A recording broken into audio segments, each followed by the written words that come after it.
I am James Gregory's wife. There was a girl that I worked with at the Methodist Publishing House invited me to come to her apartment one afternoon for lunch, and he and some other guys lived across the street. So they just kind of visited back and forth, and I met him, and it was nothing special. He was just one of the guys. So this continued on for several months, and then I moved in with these other three girls, and we still visited back and forth, and still there was nothing, oh, he's great, he's wonderful, he's handsome and all that. It was just, they called him Gregory. It was a long time before I knew he had a first name, and it was James. Nothing, it wasn't anything really special, but there was something there, but it wasn't. It was just kind of like it was just meant to be. We went on Sundays sometimes, Saturdays, Sundays, we would go and do something, all of us. So we went to Union Hill to a race car, to a drag strip. And that became me knowing that he really liked cars and liked to race. Well, that was really our first date. Maybe the first part of May or something like that of 1964. Along about June, we were just sitting in the car in this church parking lot across from where we lived, and we were just talking, and he said, "I think we ought to get married." And I said, "Yeah, I think we should too." And that was the end of that. Nothing more was ever said.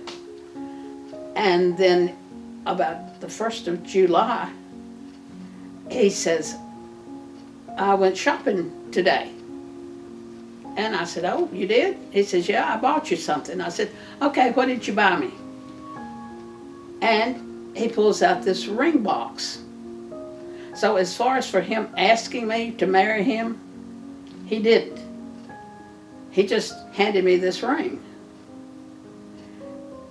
And that's the reason our relationship was just kind of, it was meant to be, so this is how it is, and this is the way it was. And so that was in July of 64, and we married in October of 64. He was very easygoing. He didn't get upset over a lot of things. In fact, I don't guess I ever saw him upset or get mad. We didn't fuss. We didn't argue. We just, if we disagreed, we just kind of one go one way and one go the other, and come back home, and everything was all over. And it went on like that for 52 years. It was a very good life. I can't imagine people that fuss and argue all the time, but that's not the way it's supposed to be. In 51 years, it was never any different than it was when I first met him, and all of us were together. I can't say that I have any favorite memories, because all the memories I have of him are good memories. They're not anything really special.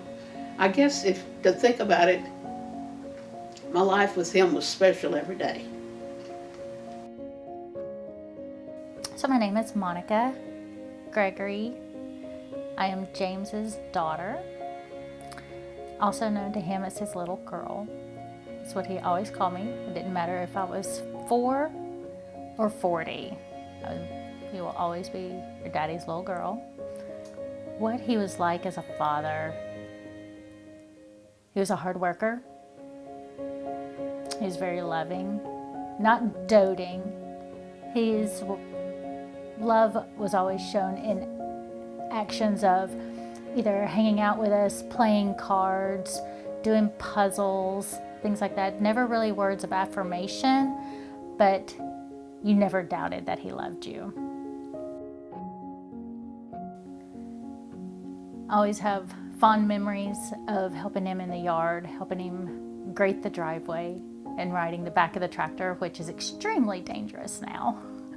I don't know many people that would ever let their child ride on the back of a blade on their tractor as they were scooping up gravel. I could have taken my arm off, probably lost a limb, but it's some of the best memories that I have. It was a fun life with him, for sure.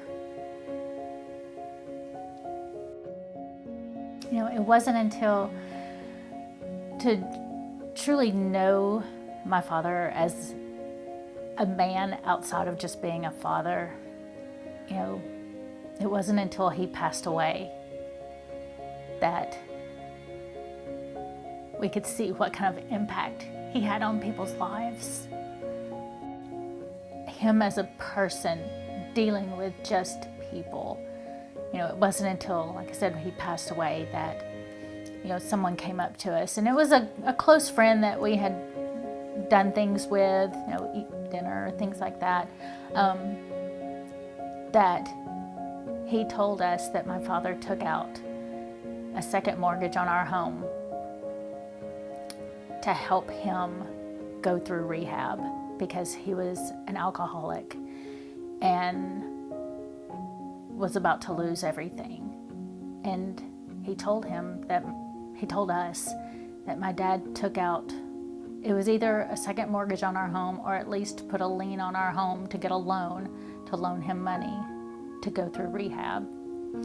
And to this day, he is a recovering alcoholic, and he is the men's group leader at his church. And he said he would never be the man he is today if it wasn't for my father. So as James, as a person that I knew him as, you know, I knew him as a father. I knew him as a husband to my mother. I said, he's been gone 6 years now.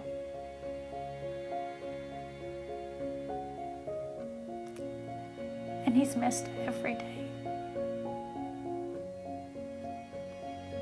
It's hard when they're no longer in your life. You just have to kind of remember to keep them in your heart. Their memory, their love, their laughter, the stories. Just have to cherish them. It's the only way to make them feel like they're still here.